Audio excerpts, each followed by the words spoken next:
બાળ વાર્તા. નાના બાળકોને વાર્તાઓ વધારે ગમે.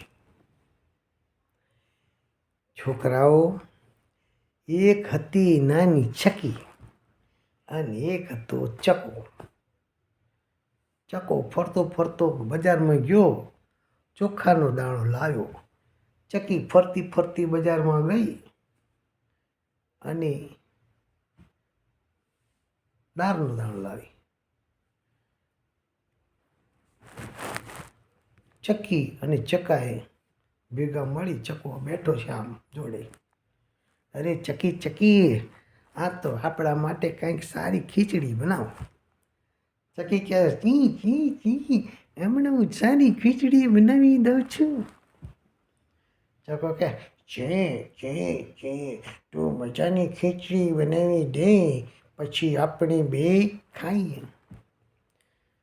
ચકી બેને તો ભાઈ નાનો ચૂલો હતો, ચૂલો મૂક્યો, લાકડા સળગાવ્યા, દિવાસળી વળે, પાણી મૂક્યું, આંધણ મૂક્યું અને ચોખા ઓરીને ખીચડી પણ બનાવી દીધી. ચકી બેન કહે છે, ચકાભાઈ તમે આ ખીચડીનું થોડુંક ધ્યાન રાખજો. પેલો લાલિયો કૂતરો છે ને, એ આવે ને નહીં તો મારો બેટો બધું ખાઈ જશે. હું પાણી ભરીને આવું છું. ચકી બેન તો બેડું લઈને રૂમ છૂમ કરતા પાણી ભરવા નીકળ્યા. ચકાને બરોબર ભૂખ લાગેલી, ચક્કાનાથી રહેવાય નહીં. ચકો તો આમ જોવે કોઈ આવે છે કે નહીં. પછી ચકાભાઈએ તો ઉપરથી તપેલી ઉતારી અને થાળીમાં ખીચડી કાઢી પહોળી કરી દીધી. ઠંડી થઈ જલ્દી.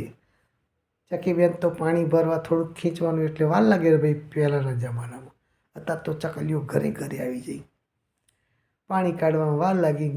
ચકી બેન તો પાણી રહ્યા, ચકાભાઈ તો આમ છાના માના ચાદર ઓઢી નસકોરા બોલાવે. ચકી બેન કે, આ મારો રડિયો સકો આમ હમણાં તો મારી પાસે બેઠો હતો અને આને હું થયું પાછો ઊંઘી ગયો. નક્કી કાંઈ થયું લાગે છે. ચકી બેને તાઈને બેડું ઉતાર્યું અને પછી જોયું ત્યારે ભાઈ શું, તપેલી ખાલી, ખીચડી મળે નહીં. ચકો તો બરાબર અંદર ઘસઘસાટ ઉઠતો હતો. ચકી બેને ચકાનો ચકા ઉઠ લ્યા ઉઠ, આ તપેલી કોણ ખીચડી ખાઈ ગયું? ચકો કે ભાઈ મને ખબર નહીં, હું તો ઊંઘી ગયો. આ ઓલ્યો લાલ્યો કૂતરો આવ્યો છે તો બધું ખાઈ ગયો છે. ચકી બેન બિચારા ભૂખે રહ્યા અને ચકો ખાઈ અને આરામ કરવા લાગ્યો. ચકાભાઈ છેતરી ગયા. ચકી બેને ફરી પાછી ખીચડી બનાવી પોતાના માટે. ભાઈ ચકાએ ફરી થોડું ખાધું, ચકી બેને ખાધું, ખાઈ પીને મજા કરી. આવો ચક્કો છે, બોલો તમે આવું કરશો ચકા જેવું છોકરો? આવું ના કરતા હો, હળી મળીને બે હાથે ખાવું, કોઈને છેતરવું નહીં, વધારાનું ખાવું નહીં. જય હિન્દ.